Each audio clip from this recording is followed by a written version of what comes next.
दोस्तों बहुत बहुत स्वागत है आप सभी एक बार फिर से। दोस्तों आज पूरे दिन की कई महत्वपूर्ण और बड़ी खबरें निकल कर आ रही हैं, तो बारी बारी से सब खबरों को हम इस वीडियो में आपको बताने वाले हैं। तो दोस्तों वीडियो को बिना आगे बढ़ाए लास्ट तक जरूर देखिएगा, क्योंकि सारी खबरें बहुत ही महत्वपूर्ण हैं। तो चलिए देख लेते हैं कि पहली बड़ी खबर क्या निकल कर आ रही है।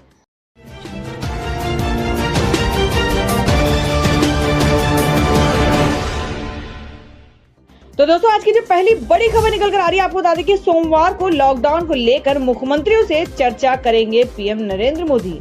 जी हम बात करें कि 3 मई को खत्म होने वाले लॉकडाउन से लगभग एक सप्ताह पहले यानी 27 अप्रैल को ही प्रधानमंत्री नरेंद्र मोदी सभी मुख्यमंत्रियों के साथ इसकी समीक्षा करेंगे। कोरोना काल में लॉकडाउन लगने के बाद मुख्यमंत्री के साथ यह पीएम मोदी की तीसरी चर्चा होगी। वहीं प्रधानमंत्री नरेंद्र मोदी शुक्रवार को 24 अप्रैल को देश की ग्राम पंचायतों को वीडियो कॉन्फ्रेंसिंग के जरिए संबोधित करेंगे और माना जा रहा है कि इसमें मुख्यमंत्रियों से उनके संबंधित राज्यों में हुए असर पर उनका फीडबैक लिया जाएगा और सामान्य कामकाज शुरू करने पर रायशुमारी होगी। और सूत्रों के अनुसार केंद्र सरकार को भरोसा है कि 3 मई तक कुछ राज्यों में स्थिति में काफी सुधार आ जाएगा और वैज्ञानिकों का भी यही मानना है कि अप्रैल के बाद से कोरोना के ग्राफ में गिरावट आएगी। आपको बता दें पिछले कुछ दिनों में राज्यों ने सख्ती से नियम का पालन शुरू किया है और केंद्रीय टीम ने भी 4 राज्यों में निरीक्षण शुरू कर दिया है। वहीं देश में अब लॉकडाउन को लेकर थोड़ी बेचैनी बढ़ रही है। ऐसे में आगामी रविवार को देश के साथ मन की बात साझा करने के दूसरे दिन प्रधानमंत्री मुख्यमंत्रियों से रूबरू होंगे। और अब बता दें कि स्वास्थ्य कर्मियों पर हमला बर्दाश्त नहीं, जुर्माने के साथ 7 साल की सजा का प्रावधान। केंद्र का है बड़ा ऐलान। जी आपको बता दें कि तमाम अनुरोध और एडवाइजरी के बावजूद स्वास्थ्य कर्मचारियों पर हो रहे हमलों को रोकने के लिए केंद्र सरकार ने इसे गैर जमानती अपराध की श्रेणी में डाल दिया है और साथ ही स्वास्थ्य कर्मियों पर हमले के आरोपियों को 5 लाख रुपए तक का जुर्माना और 7 तक की सजा हो सकती है। यही नहीं, हमले में स्वास्थ्य कर्मी के वाहन व निजी संपत्ति के नुकसान होने की स्थिति में भी आरोपी से नुकसान की दोगुनी राशि वसूल की जाएगी। आपको बता दें प्रधानमंत्री नरेंद्र मोदी की अध्यक्षता में हुई कैबिनेट की बैठक में 123 साल पुराने महामारी बीमारी कानून में इस संशोधनों के लिए अध्यादेश को हरी झंडी दे गई। दरअसल देश के विभिन्न भागों में हो रहे हमलों को लेकर स्वास्थ्य कर्मचारियों के मनोबल पर प्रतिकूल प्रभाव पड़ रहा था और इंडियन मेडिकल एसोसिएशन ने इसके सांकेतिक विरोध का भी आह्वान किया है।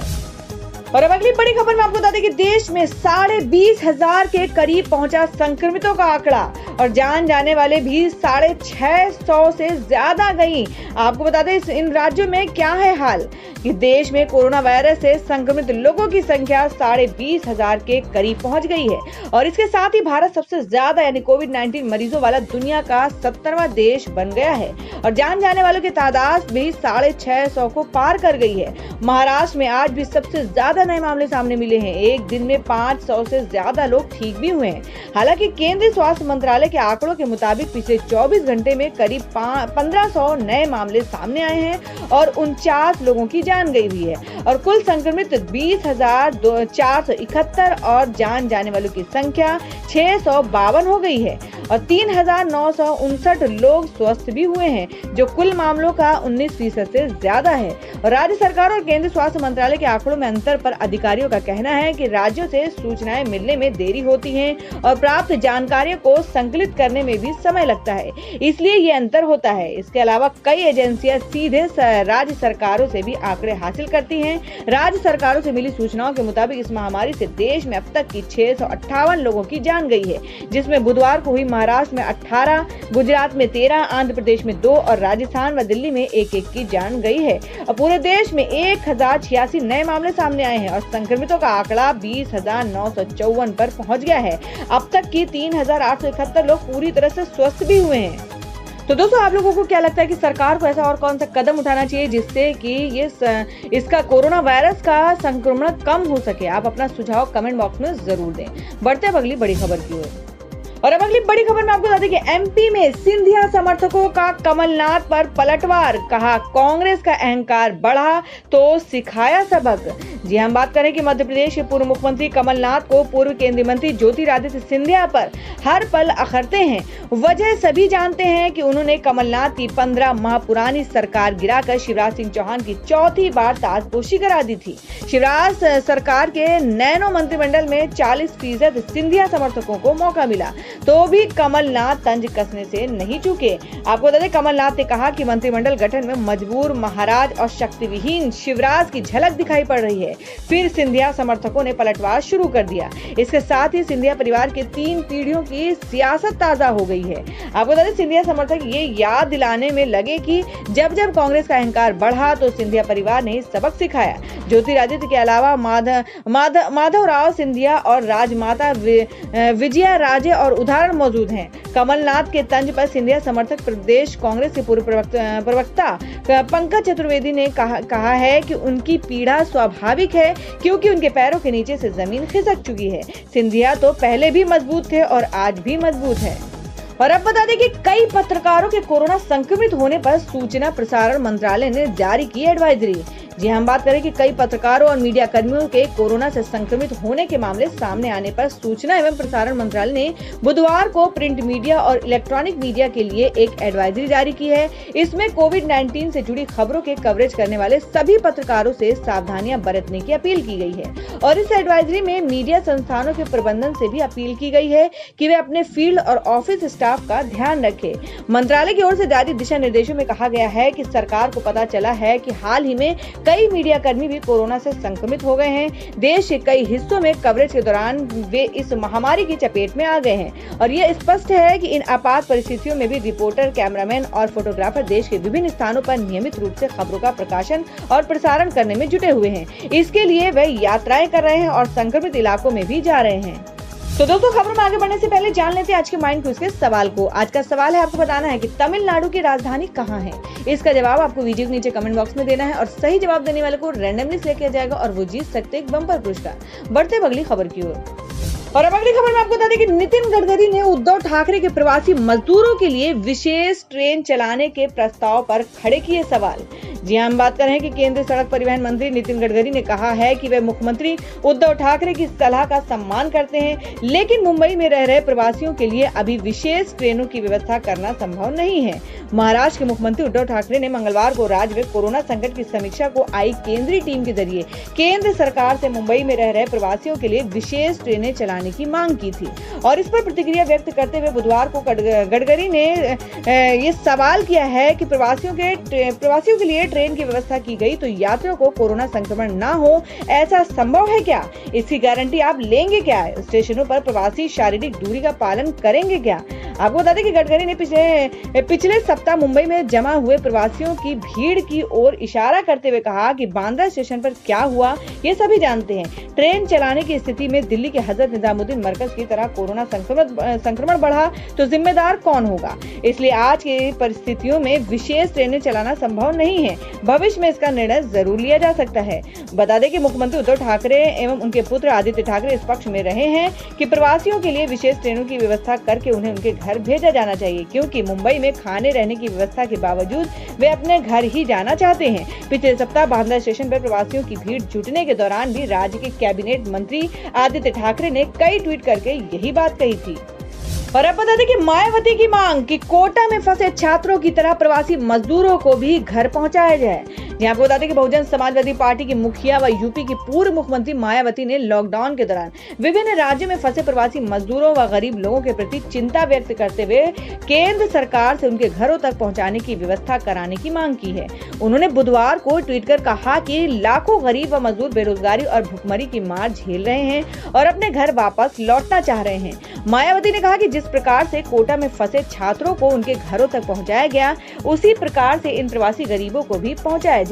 बसपा प्रमुख मायावती ने ट्वीट कर कहा कि कोरोना प्रकोप के कारण लगे देशव्यापी लॉकडाउन से सर्वाधिक महाराष्ट्र, दिल्ली, हरियाणा तथा अन्य राज्यों में लाखों गरीब व मजदूर प्रवासी लोग बेरोजगारी व भुखमरी की मार झेल रहे हैं। उन्हें एक वक्त का भोजन भी सही से नहीं मिल रहा है। वे हर हाल में अपने घर वापस लौटना चाहते हैं। मायावती ने आगे लिखा कि ऐसे में केंद्र सरकार से आग्रह है कि वे उनकी इस मांग पर सहानुभूतिपूर्वक विचार करके तथा लॉकडाउन के नियमों का भी सही से पालन करते हुए उन्हें विशेष ट्रेनों व बसों आदि से उनके घरों तक भेजने की व्यवस्था कराएं, जैसा कि कोटा से छात्रों को भेजने हेतु किया गया है। तो दोस्तों, खबर में आगे बढ़ने से पहले एक बार फिर से आपको याद दिला दें कि अगर आपने अभी तक हमारी वीडियो को लाइक नहीं किया तो जल्दी से वीडियो को लाइक कर दें, क्योंकि आपका एक लाइक हमारे लिए बहुत ही महत्वपूर्ण होता है। और अगर आप हमारे चैनल पर नए हैं तो चैनल को जरूर सब्सक्राइब कर दें और बेल के बटन को भी जरूर हिट कर दें। और हमारी पूरी न्यूज को जानने के लिए वीडियो को लास्ट तक जरूर देखें। बढ़ते हैं अगली खबर की ओर। और अब अगली बड़ी खबर निकल कर आ रही है कि कांग्रेस विधायक ने टीवी एंकर अर्नब गोस्वामी के खिलाफ की शिकायत, सोनिया गांधी पर अभद्र टिप्पणी से हुए आहत। जी हम बात करें कि कांग्रेस अध्यक्ष सोनिया गांधी के खिलाफ अभद्र टिप्पणी करने पर टीवी एंकर अर्नब गोस्वामी के खिलाफ गोंडा जिले के महागामा थाना में शिकायत की गई है। और बुधवार की देर शाम महागामा विधायक दीपिका पांडे सिंह ने टीवी एंकर के खिलाफ थाना में लिखित शिकायत पत्र दिया है। विधायक की ओर से 3 पन्ने का आवेदन पुलिस को सौंपा गया है। देर रात तक विधायक महागामा थाना में ही प्राथमिकी दर्ज कराने के लिए रुकी हुई थी। विधायक के आवेदन पर प्राथमिकी की कवायद की जा रही है। एसडीपीओ डॉक्टर वीरेंद्र चौधरी ने बताया कि पुलिस अपने स्तर से आवेदन के तथ्यों को समझ बूझकर प्राथमिकी दर्ज करेगी। आपको बता दें, महागामा विधायक दीपिका पांडे सिंह ने कहा है कि न्यूज एंकर अर्नब गोस्वामी ने नेशनल टीवी पर कांग्रेस पार्टी की राष्ट्रीय अध्यक्ष सोनिया गांधी के खिलाफ बहुत ही अभद्र व निंदनीय भाषा का प्रयोग किया है। विधायक ने कहा कि अभी पूरा देश कोरोना जैसी महामारी से लड़ रहा है। ऐसे समय में अर्नब ने सांप्रदायिक हवा देने की कोशिश की है। उन्होंने कहा कि न्यूज एंकर ने महाराष्ट्र के मुख्यमंत्री के बारे में भी बातें कही हैं, उसे भी शिकायत में दर्ज कराया गया है। कांग्रेस विधायक ने अर्नब पर सख्त से सख्त कार्रवाई की मांग करते हुए कहा कि उन्हें जल्द से जल्द गिरफ्तार किया जाए। दरअसल TV news anchor Arnab Goswami ने अपने चैनल पर एक डिबेट के दौरान सोनिया गांधी को पाल घर में हुई साधुओं की जान जाने को लेकर खुश बताया। अर्नब ने सोनिया गांधी को लेकर संतों को मरवाने जैसी कई टिप्पणियां भी की हैं। इसके बाद राजस्थान के मुख्यमंत्री अशोक गहलोत ने भी पत्रकार अर्नब गोस्वामी पर कार्रवाई की मांग की है। उन्होंने कहा कि सोनिया गांधी पर अर्नब गोस्वामी का हमला घोर निंदनीय है। और अब अगली खबर में आपको बता दें, केंद्रीय मंत्री रामदास अठावले के बंगले पर तैनात सुरक्षा गार्ड निकला कोरोना पॉजिटिव। जी हम बात करें, केंद्रीय मंत्री रामदास अठावले के बंगले पर तैनात सुरक्षा गार्ड के कोविड-19 से संक्रमित होने की पुष्टि हुई है। आरपीआईए के एक पदाधिकारी ने बुधवार को ये जानकारी दी है। केंद्र सामाजिक न्याय एवं अधिकारिता राज्य मंत्री अठावले बांद्रा ईस्ट में रहते हैं। पार्टी पदाधिकारी ने बताया कि सुरक्षा गार्ड के 5 दिन पहले संक्रमित होने की पुष्टि हुई। वह राज्य संचालित अस्पताल में भर्ती हैं, जहां उनका उपचार चल रहा है। और अब बता दें कि इस साल नहीं होगी अमरनाथ यात्रा, कोरोना के चलते श्राइन बोर्ड ने लिया है फैसला। जी हम बात करें, कोरोना वायरस के कारण इस साल अमरनाथ यात्रा को रद्द कर दिया गया है। कोरोना वायरस के कारण संक्रमण फैलने के खतरे को देखते हुए अमरनाथ यात्रा को रद्द करने का निर्णय लिया गया है। अमरनाथ श्राइन बोर्ड ने बैठक के बाद 23 जून से शुरू होने वाली यात्रा को रद्द करने का फैसला किया है। ऐसा पहली बार हुआ है जब अमरनाथ यात्रा शुरू होने से पहले ही रद्द कर दी गई है। ये फैसला कोरोना वायरस के बढ़ते संक्रमण को देखते हुए लिया गया है। आपको बता दें कि जम्मू में राजभवन में बुधवार को अमरनाथ यात्रा को लेकर अहम बैठक हुई। बैठक में लेफ्टिनेंट गवर्नर गिरीश चंद्र मुर्मू ने कोरोना महामारी के कारण ये फैसला लिया है। श्री अमरनाथ जी श्राइन बोर्ड के अध्यक्ष गिरीश चंद्र मुर्मू की अध्यक्षता में हुई बैठक में उपराज्यपाल ने कहा कि कश्मीर घाटी में 77 रेड जोन हैं, जहां ये यात्रा के मार्ग हैं। बैठक में इस बार की चिंता जताई गई कि कोरोना महामारी के कारण अमरनाथ यात्रा के दौरान लंगर की स्थापना, चिकित्सा सुविधा, शिविर की स्थापना, सामग्री जुटाना संभव नहीं हो सकेगा। ऐसे में यात्रा को रद्द करने का फैसला लिया गया। आपको बता दें कि साल 2000 में अमरनाथ श्राइन बोर्ड बनाया गया, जिसका चेयरमैन जम्मू कश्मीर के राज्यपाल या उपराज्यपाल होते हैं। तो दोस्तों, ये थी अब तक की सभी बड़ी खबरों की अपडेट्स। टुडे ब्रेकिंग न्यूज और लेटेस्ट खबरों को देखने के लिए हमारे चैनल ऑसम ज्ञान हिंदी न्यूज चैनल से जुड़े रहिए और हमारे वीडियो को लाइक शेयर जरूर कर दें अपने दोस्तों और रिलेटिव्स के साथ। तो दोस्तों, फिर मिलेंगे काम की खबरों और सरकारी योजनाओं की एक और नई वीडियो के साथ। तब तक के लिए धन्यवाद दोस्तों।